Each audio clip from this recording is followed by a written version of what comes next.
बिस्मिल्लाहिर्रहमानिर्रहीम। Welcome to the coding physics. Projectile motion का एक आसान सा एमसीक्यू है कि a body is projected horizontally from the top of a cliff with a velocity of 9.8 meter per second. एक body है और इसको हम प्रोजेक्ट करते हैं from the top of a cliff, यानी कुछ हाइट से हम इसको प्रोजेक्ट करते हैं।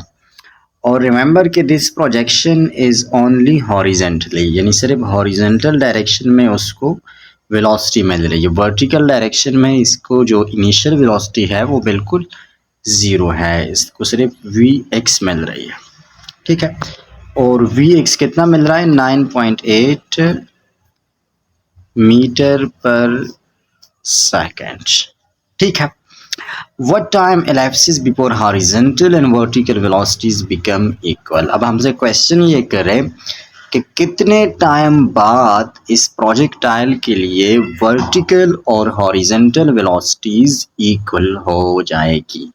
ठीक है, एक बार फिर क्वेश्चन को समझते हैं। क्वेश्चन समझ में आ जाए तो आंसर बहुत इजी है इसका कि एक प्रोजेक्टाइल है, इसको हम हॉरिजेंटली प्रोजेक्ट करते हैं कुछ वेलोसिटी वी एक्स के साथ जो कि equal to 9.8 meter per second है। तो ये बताया कि कितने टाइम बाद ये वी एक्स इक्वल हो जाएगी वी वाई के, यानी वर्टिकल और हॉरिजेंटल वेलोसिटीज कितने टाइम में इक्वल होगी। अब यहाँ पर एक पॉइंट याद करने के लिए ज़रूरी है या रिवाइज करना है कि प्रोजेक्टाइल मोशन में अगर initial vertical velocity equal to zero है इस केस में, तो रिमेंबर कि बॉडी नीचे डाउनवर्ड आ रही है ड्यू टू ग्रेविटेशनल एक्सेलरेशन या ग्रेविटेशनल फोर्स की वजह से, और वो एक्सेलरेशन प्रोड्यूस हो रहा है एक कांस्टेंट रेट से 9.8 मीटर पर सेकंड स्क्वायर। और 9.8 meter per second square acceleration का मतलब यही है कि हर सेकंड बाद इसकी वर्टिकल वेलोसिटी में 9.8 मीटर पर सेकंड इंक्रीज आएगा। यही इसका मतलब है ग्रेविटेशनल एक्सेलरेशन का। तो अगर इनिशियली वर्टिकल वेलोसिटी ज़ीरो है तो एक सेकंड बाद कितनी हो जाएगी? 9.8 मीटर पर सेकंड हो जाएगी। फिर दूसरे सेकंड बाद इसके डबल, फिर तीसरे सेकंड बाद 3 टाइम्स, फिर फोर्थ सेकंड के बाद 4 टाइम्स, और इस तरह इसमें इंक्रीज आता रहेगा। इसी को हम ग्रेविटेशनल एक्सेलरेशन कहते हैं। तो 9 सेकंड बाद वर्टिकल वेलोसिटी कितनी हो जाएगी? 9.8 मीटर पर सेकंड, और horizontal velocity already 9.8 meter per second है।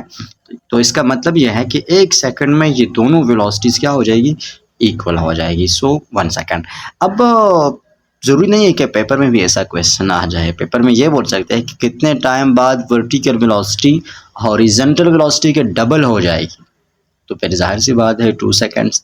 ऐसा भी क्वेश्चन आ सकता है कि क्या वर्टिकल और हॉरिजॉन्टल वेलोसिटी हमेशा प्रोजेक्टाइल मोशन में वर्टिकल से ज़्यादा होगी अगर इनिशियल वर्टिकल वेलोसिटी ज़ीरो है? So the answer is no, क्योंकि वर्टिकल वेलोसिटी में इंक्रीज आ रहा है, हॉरिजॉन्टल वेलोसिटी कांस्टेंट रहती है थ्रू आउट द जर्नी। तो इस कंसेप्ट पर बेस्ड बहुत तरह के क्वेश्चंस आ सकते हैं। बुनियादी कंसेप्ट आपको आना चाहिए।